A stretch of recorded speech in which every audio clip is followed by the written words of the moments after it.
Number 15, Unit 731. The Secret Chemical and Biological Warfare Research and Development Unit committed some of the most ferocious and notorious acts by the Imperial Japanese when they were based in northeast China. Officially, Unit 731 was called the Epidemic Prevention and Water Purification Department, which then adopted the name Unit 731 in the year 1941. 600 men, women, and children of Chinese, Korean, Mongolian, and Soviet descent, as well as Allied POWs, were passed on to the unit, amounting to at least 3,000 in total. These people were experimented on at the camp. They were called logs as a staff joke because the facility's cover was that it was a lumber mill. Organs were removed and studied, limbs were amputated, and these people were injected with diseases to examine their effects. The unit also infected fleas with the plague and dropped these, along with infected supplies and clothing. This is estimated to have taken the lives of upwards of 400,000 Chinese civilians. This barely scratches the surface of the horrendous things that Unit 731 did. The unit was the heart of darkness made manifest. If you're willing to look into that darkness, don't say I didn't warn you. Number 14, the Goiânia accident. This one's radioactive. The Goiânia accident occurred in Brazil in 1987, and a look into the unfortunate events Wikipedia page will have you wondering if it could happen again, and it can anywhere at any time. What happened was there was a radiotherapy source, specifically a teletherapy radiation capsule, at an abandoned hospital that was handled by a number of people. 4 of these people passed away, and 249 more suffered high levels of radiation material in their bodies. Called one of the world's worst nuclear disasters by Time magazine, multiple houses had to be demolished and the topsoil removed from sites due to the incident. Number 13, Genie. This is one of the most vicious cases of wrongdoing by a young girl's own father on record. Genie was born in America in 1957. Her father decided when she was only a baby that she was mentally disabled. As she grew older, he started withholding attention and care, and his dislike of Genie led to her nearly complete social isolation by the age of 20 months. From that age to 13 and a half years old, she was kept locked in her room, her arms and legs nearly always immobilized, secured to a crib or a child's toilet. No one was allowed to communicate with Genie. She wasn't given any form of stimulation or entertainment, and she was severely malnourished. Due to her isolation, Genie could not communicate, having been exposed to so little language, and it wasn't until 1970 that the Los Angeles Child Welfare Authorities were made aware of her situation. Once Genie was removed from her home, linguists, psychologists, and other scientists began examining her unique case, specifically her human development. It took only months for her to communicate non-verbally and develop basic social skills. However, when the case study was finalized, she still had traits of an unsocialized person and could not acquire a first language, thus suggesting that these are critical points in which language can be acquired during the normal processes of human development. In 1978, Genie's mother stepped in and disallowed further testing of her daughter. At this point, it's thought that Genie was thereafter cared for by the state of California, but nothing further is factually known about her living arrangement. We can only hope that Genie was at last allowed to live in peace. Number 12,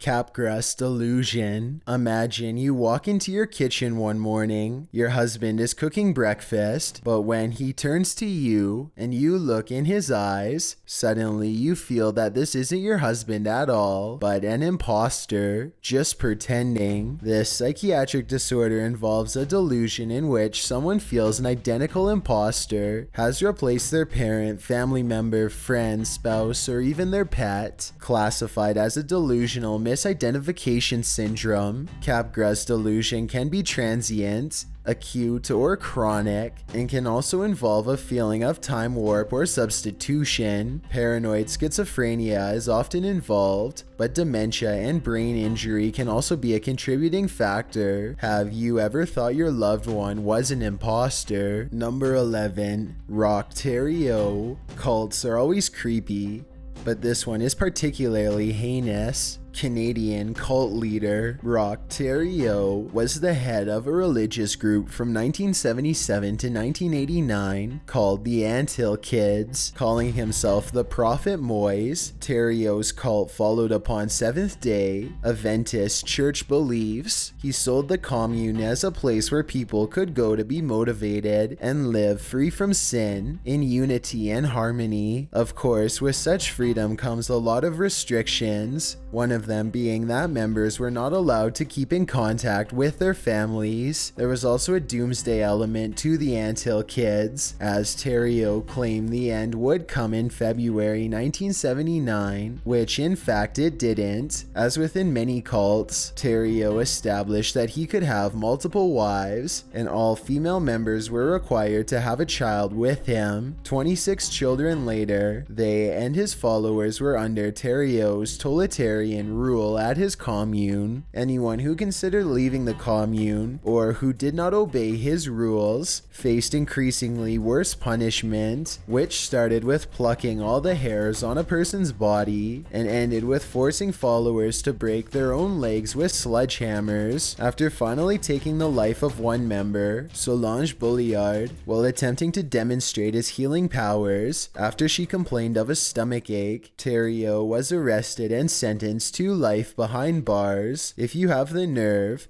click on this Wikipedia page. Some of the actions this cult leader committed are beyond appalling. Number 10. Mike the Headless Chicken. Ever heard the phrase, running around like a chicken with its head cut off? If so, it probably made you cringe once you thought it through.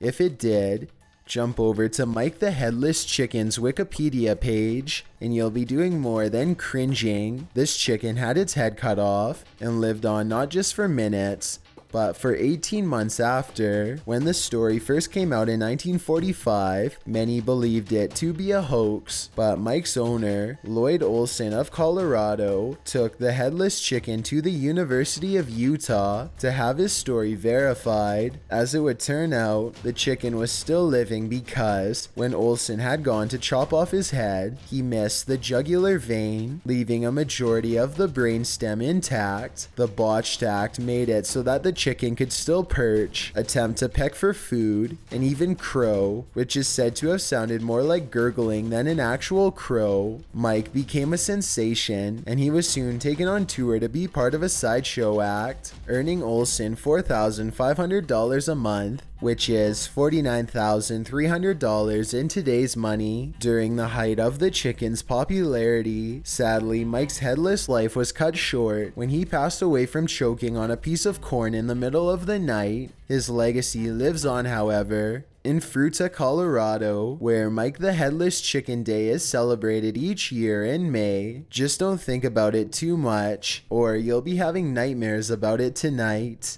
Number 9.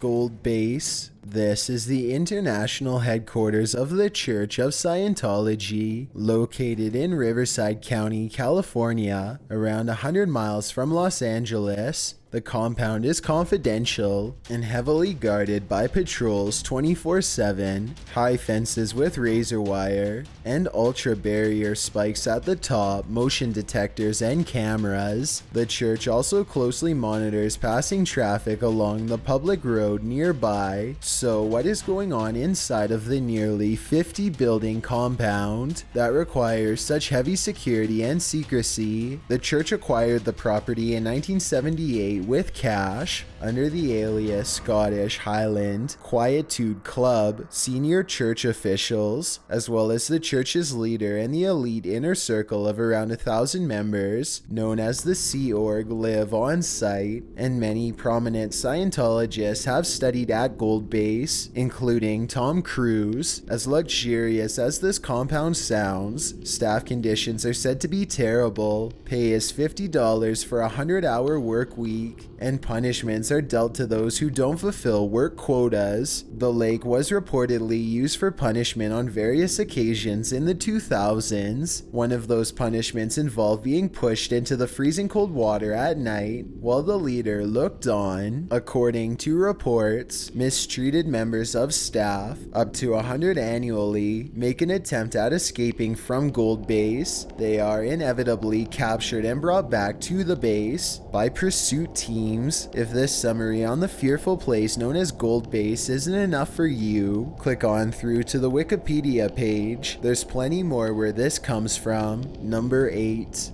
Stone Man Syndrome. This entry might give you flashbacks of Grayscale turning Jorah Mormont of Game of Thrones into a stone man, but in reality, Stone Man Syndrome is much scarier even than fiction. It's a rare connective tissue disease in which damaged fibrous tissue, like muscles, ligaments, and tendons, becomes ossified and permanently frees joints in place when injured. This syndrome occurs when the repair mechanism of the body has mutated. Sometimes joints are affected in such a way that the patient cannot open or close the mouth completely to eat or talk. Breathing complications can also occur as a result of extra bone formation surrounding the rib cage, which presses the diaphragm and lungs. If you can imagine not being able to move certain parts of your body or breathe easy, you probably have some idea of what it feels like to suffer from this syndrome. Number 7.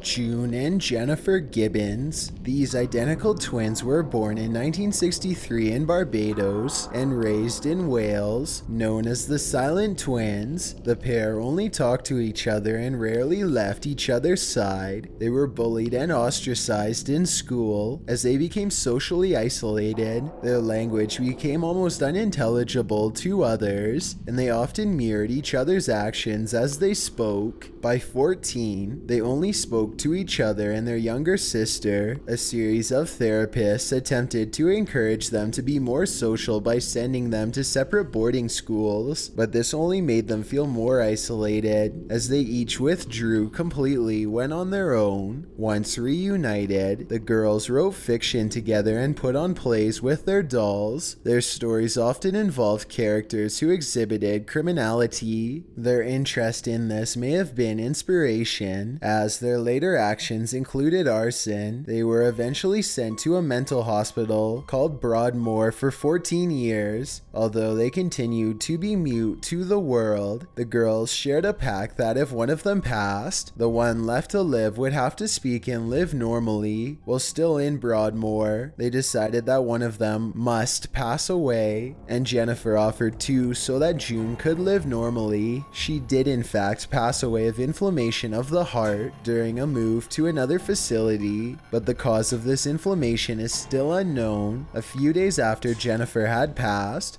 June stated, "I'm free at last, liberated, and at last Jennifer has given up her life for me." Did she give up her life, or was her life taken? Some speculate whether June may have set herself free, but that's entirely speculation. Number 6. Rat King. This is not what it sounds like. It's not a single rat, so large and powerful it became king. It's a group of intertwined rats that have somehow gotten stuck together. Somehow the rats' collective tails become intertwined, and they are stuck together sometimes by sap, gum, or by something that entangles them, like hair. How many rats constitute a rat king? The number can be anywhere from 3 to upwards of 32. For some reason, Germany has seen this phenomenon phenomenon more so than anywhere else, but it is a rare occurrence, and rats aren't the only rodents this strangeness happens to. Squirrels and forest mice have also been known to king up, but in my opinion, the thought of that is distinctly not as gross as rats.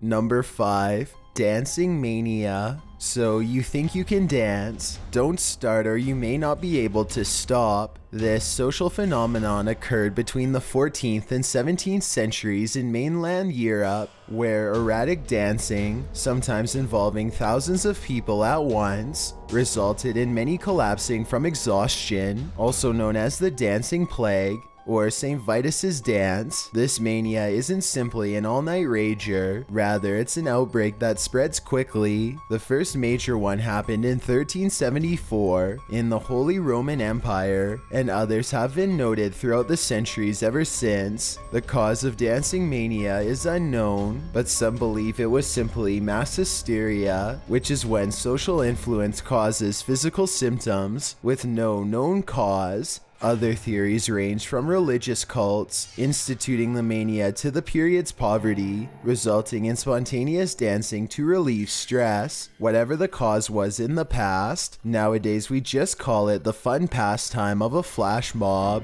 Number 4. Lori Erica Ruff. This one will send you down an internet rabbit hole. After a failed marriage, Lori Erica Ruff took her own life on Christmas Eve 2010 at her father-in-law's house. It was only then that her in-laws discovered that Ruff was not who she seemed. Lori Erica Ruff was not even her real name, rather it was an alias. In fact, it was one of at least 2 aliases she had adopted in her lifetime. Her secret was discovered after her passing, when her in-laws decided to take it upon themselves to dig into Ruff's mysterious past. They found her house a complete mess, with laundry, trash, and dishes piled up all over the place, and documents and papers shredded, some with meaningless messages written. That's when they came upon a lockbox hidden in a closet. After prying it open with a screwdriver, they found more odd scribblings inside, along with a birth certificate for Becky Sue Turner, as well as a change of name ruling, legally allowing someone called Turner to change her name to Lori Erica Kennedy. Things got even weirder when investigators found that Turner had passed away at 2 years old in a house fire. Still, Lori's birth name remained a mystery, as further scribblings turned up nothing, even after they sought the help of an investigator for the Social Security Administration. The woman's identity was not recovered. Theories of who she was could be found far and wide all over the internet. It wasn't until 2013 that Colleen Fitzpatrick, a former NASA contractor and forensic genealogist, took upon the case by tracing her genetic genealogy. She was eventually led to believe the woman was Kimberly McLean, an identity thief who became Becky Sue Turner through obtaining the birth certificate of the child who'd passed away in the fire, and then moved and changed her name to Lori Erica Kennedy. Why she did all this, we may never know, but again, as you could probably guess, the internet has some theories. Number 3. Human experimentation in the United States. This particular page lists a number of unethical experiments enacted on test subjects in the US. Why are they considered unethical? Well, in many of these cases, they were performed without the subject's consent or knowledge, and often illegally. Who were these subjects? Often minorities, the poor, the incarcerated, the sick, the mentally disabled, and even children. What kind of tests were performed? Human, radiation, and surgical experiments. Experiments to test out interrogation techniques. Exposure to biological and chemical experiments such as diseases leading to loss of life, experiments to test mind-altering substances, and many more. Who ran these tests? Often funds coming from the US government. You heard that correctly. The CIA, the US military, and private corporations tied to the military were the primary funders. The experiments they performed in detail are certainly a disturbing read. Number 2. Fatal insomnia. This one will keep you up at night. Literally. usually inherited. Fatal insomnia is a rare sleep disorder found in only about 40 families globally, and with just 100 people diagnosed after the disease's onset, this form of insomnia could lead to the end of your life within a few months to a few years, with the average survival rate of being 18 months. As the title would suggest, insomnia is the primary symptom, but dementia, speech and physical coordination issues can also result from this form. The 4 stages of this form of insomnia include stage 1 that lasts around 4 months and entails progressive insomnia with an increase in panic attacks, phobias, and paranoia. Stage 2 that lasts for about 5 months includes noticeable panic attacks and hallucinations. Stage 3 lasts around 3 months and includes total insomnia, no sleep, and rapid weight loss. And stage 4 may last 6 months or more, during which the individual grows mute and unresponsive, dementia sets in, and then passing on. If you're having trouble sleeping, don't search it up on Wikipedia, or you may just be its next victim. Before we get to number 1, my name is Chills and I hope you're enjoying my narration. If you're curious about what I look like in real life, then go to my Instagram at DylanIsChillinYT and tap that follow button to find out. I recently released a small mixtape and I'd love to know what you think of it. Tap the circle icon in the top right corner, then tap my mixtape to give it a listen. It's also linked in the description below.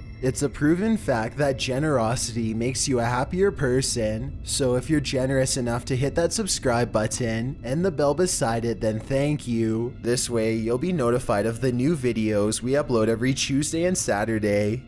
Number 1. List of unusual. This list of unusual passing is more entertaining than scary, but in reading it, you may start to fear that there are so many ways to pass away than you'd previously thought. Let the horror begin. The list includes rare, unique, and yes, unusual cases of people passing away. Unusual being, as the Wikipedia article notes, not habitually or commonly occurring or done, and remarkable or interesting because different from or better than others, as defined by Oxford Dictionary. It includes such examples as Draco, an Athenian lawmaker in 620 BC, who was smothered by gifts of hats and cloaks by grateful citizens and passed away, or Martin of Aragon, who, in 1410, passed away of laughter. Well, not just laughter, but rather a combination of belly laughing and indigestion from eating a whole goose. The joke, you might ask. When asked where he'd been, the king's jester replied, "Out of the next vineyard, where I saw a young deer hanging by his tail from a tree, as if someone had punished him for stealing figs." Maybe it was funnier back then. This list certainly isn't, though.